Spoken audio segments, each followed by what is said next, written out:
Hello geometry students, I am so happy to be teaching you another lesson. I wish I could see you in person, but I'm looking forward to the day when I can. I did have somebody send me an email today asking why I take these videos at this angle, so I thought I would just tell you the answer to that question. The reason is because I'm recording this lesson with something called a gimbal, and what it does is it tracks my eyes. So notice I can move closer to my phone, I can move further to my phone, I can move to the left, I can move to the right, and I have this device on my desk that is tracking me. But in order to do this, it has to follow my eyes. And if I had the gimbal facing directly at the board, every time I turned around to write something on the board, the video would stop. And so what I would recommend you do is watch this YouTube video on your phone. Hopefully you all have the YouTube app. If you don't yet, please download it. And then when you watch this on the phone, you just zoom in on the board and you can easily see what I'm writing on the board. But this way, you guys can see all of me instead of just my hand. Okay, so we're gonna do, today's notes are 3.3. I'm gonna tell you the title and then kind of give you a little bit of explanation about it. It's notes 3.3, and the title is Proofs with Parallel Lines. Proofs with parallel lines. Now, please don't get too freaked out. We are going to do lots of proofs in chapter 5.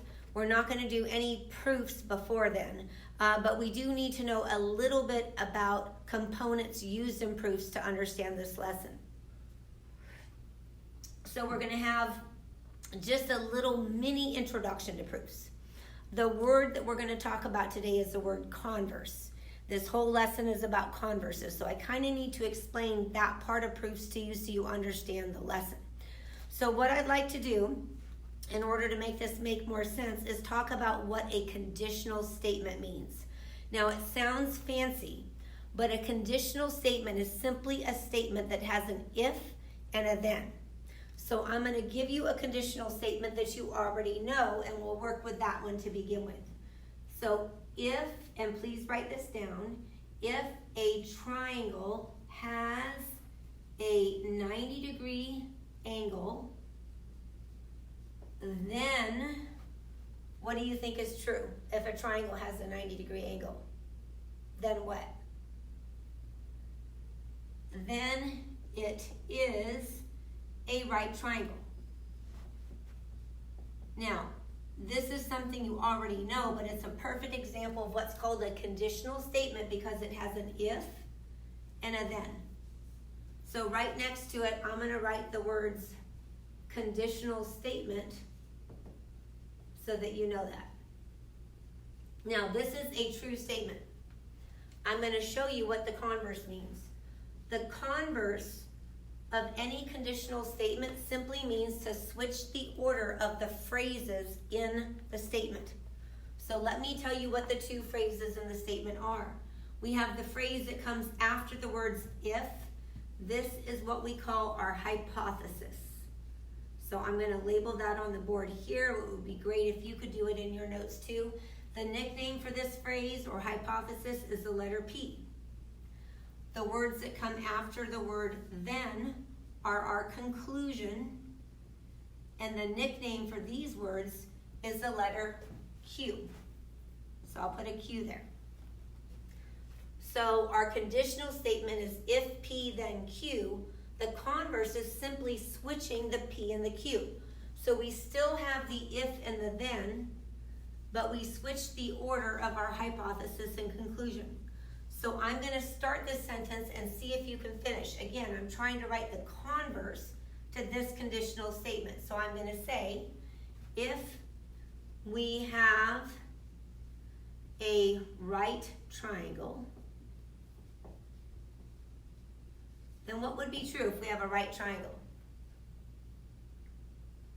Then it has a 90-degree angle. Then it has a 90-degree angle. Notice that we've just taken the Q and put it first and the P and put it last, but we've used essentially the same words, just switching the order. Now, both of these statements are true. Now, if we were teaching this lesson in person, I would have a space on your notes where you guys would come up with a bunch of conditional statements and share them with the class.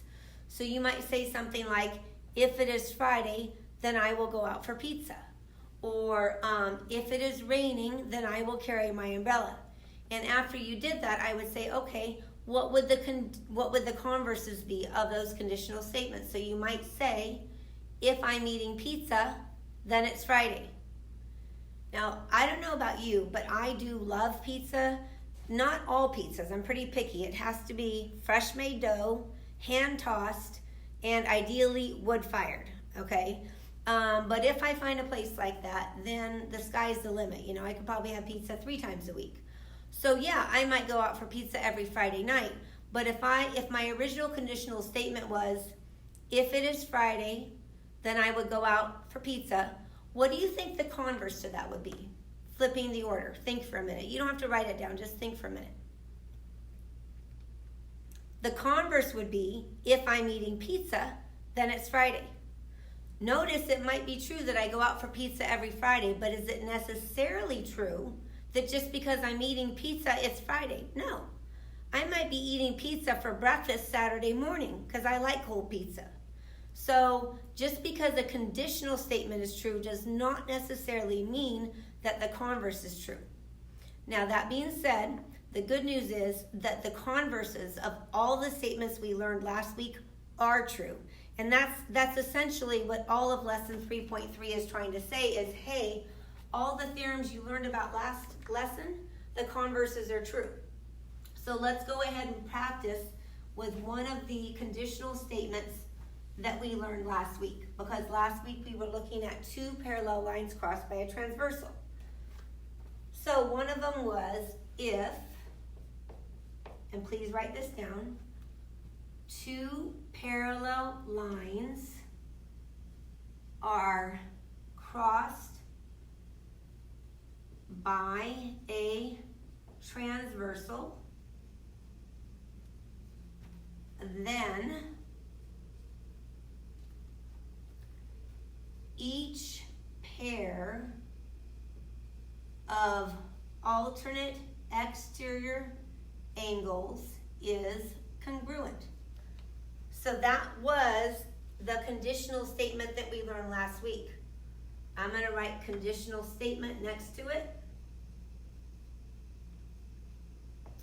I think I might circle this and write P, circle this part and write Q if that helps you.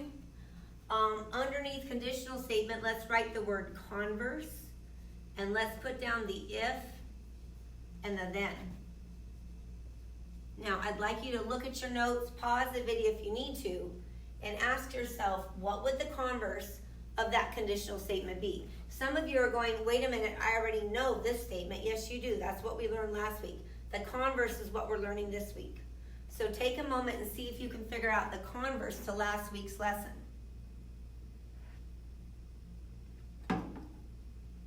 I'll start it, see if you can finish it. If each pair of alternate exterior angles is congruent, notice that I've simply taken the information that was my conclusion and made it my hypothesis. Then what must be true? The 2 lines must be parallel. That's it. So last week we learned about angles that were congruent, or last lesson I should say. This lesson we're learning about lines that are parallel. It's the same general field of math, but just looking at it in a different order. Let's do another one to see if this is sinking in. And instead of rewriting this entire sentence, let's just cross out or erase the word alternate exterior and change that to alternate interior. And by the way, it's considered completely acceptable to abbreviate that alt-int. So now it reads, if 2 lines are crossed by a transversal, then each pair of alternate interior angles is congruent. What would the converse of that be? Flipping the order, we would say if each pair of alternate interior angles is congruent, then the lines must be parallel. Can anybody remember the last pair of angles that always has to be congruent if the lines are parallel? We just finished saying alternate exteriors are congruent if the lines are parallel. Alternate interiors are congruent if the lines are parallel. What is the other pair that's always congruent if the lines are parallel? Hopefully you said corresponding. So our new conditional statement would be the third one. If two parallel lines are crossed by a transversal, then each pair of corresponding angles is congruent. The converse would be, if each pair of corresponding angles is congruent, then the lines must be parallel. So again, we're proving the lines parallel. Now, there was one other type of angle relationship we looked at in the last lesson. Not alternate exterior, not alternate interior, not corresponding. It's another one that starts with C. See if you can remember what that is. Now, I'll give you a little hint. These pair of angles are not generally going to be congruent, but they must be something that starts with the letter S. See if you can remember what that is. It was the consecutive interior angles, so let's write that down. So if two parallel lines are crossed by a transversal, then each pair of consecutive interior angles is, and the answer is supplementary. Supplementary, which hopefully you know that means they add up to 180. So that converse would also be true. If each pair of consecutive interior angles is supplementary, then the lines are parallel. So last week we learned 4 conditional statements, or last lesson. This lesson we're learning 4 converses. Okay, now I'm going to do 2 examples for you that use these converses, and then that will be the end of this video. And then we'll do more examples when we go over homework during our Zoom session. So let's go ahead and take a look at example number 1. On example number 1, I'm going to draw 2 lines, but I'm not going to indicate that they're parallel because that's the whole point. We're trying to prove that they are. And I'm going to label this angle here as being 8x minus 15 degrees, and this angle here as being 5x plus 20 degrees. Now I'd like you to see if you can remember the name for this angle pair, here and here. Are they alternate exteriors, alternate interiors, corresponding, consecutive interiors?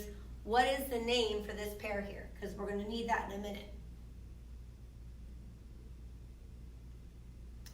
So the question I want to ask you of this example is, find the value of x that makes the 2 lines parallel. Let's call these lines L and M. Find the value of x that makes L and M parallel, and then explain your reasoning. So hopefully you thought about the fact that these are alternate exterior, and we just learned that if the alternate exterior angles are congruent, the lines are parallel. So we want these 2 angles to be congruent. So what we need to do is set their measures equal to each other. So we're going to say 5x plus 20 equals 8x minus 15.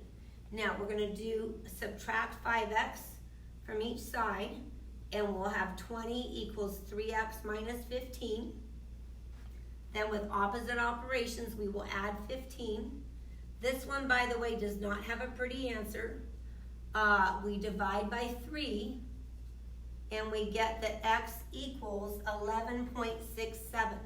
Sometimes in life, you know, like when you buy something, it's not exactly $3, $5, $10. It might be $11.67.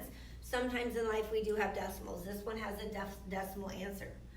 So we can say the value of x that would make these 2 lines parallel is 11.67. Now, if it says explain your reasoning, we would say that's because of the alternate exterior angle converse. So if we're trying to prove the two angles are congruent, we just talk about the angles, right? But if we're trying to prove that the lines are parallel, we must use the word converse. All right, let's do one more example. Example number 2, and then we'll be done with these notes. I'm drawing two lines. Again, I don't know that they're parallel. I'm trying to show what x would need to be to make them be parallel. This angle here I'm labeling as 3x minus 19, and this one is 5x plus 15. Okay, can you think of what the name of this pair of angles is called? What is the name of this pair of angles? They're called consecutive interiors. What needs to be true about the consecutive interiors to make the lines parallel? They have to be supplementary. What does supplementary mean? Supplementary means they add up to 180. So let's write that equation. 3x minus 19 plus 5x plus 15 equals 180. We're going to combine like terms. 3x plus 5x is 8x. Negative 19 plus 15 is minus 4. So now we have 8x minus 4 equals 180. We're going to do opposite operations, add 4 to each side. 8x is 184. Divide both sides by 8. And we're going to get that x is 23. So the question would be something along the lines of, find the value of x that makes line, let's call it again line L and M, line L parallel to line M. We would say, well, x would need to be 23. If it said explain your reasoning, what would we say? Hopefully you said consecutive interior angle converse. Consecutive interior angle converse. Anytime I'm trying to prove that two lines are parallel, I have to use the word converse. All right, we'll do a bunch more examples in our Zoom session together, but those are your notes. Thanks for listening.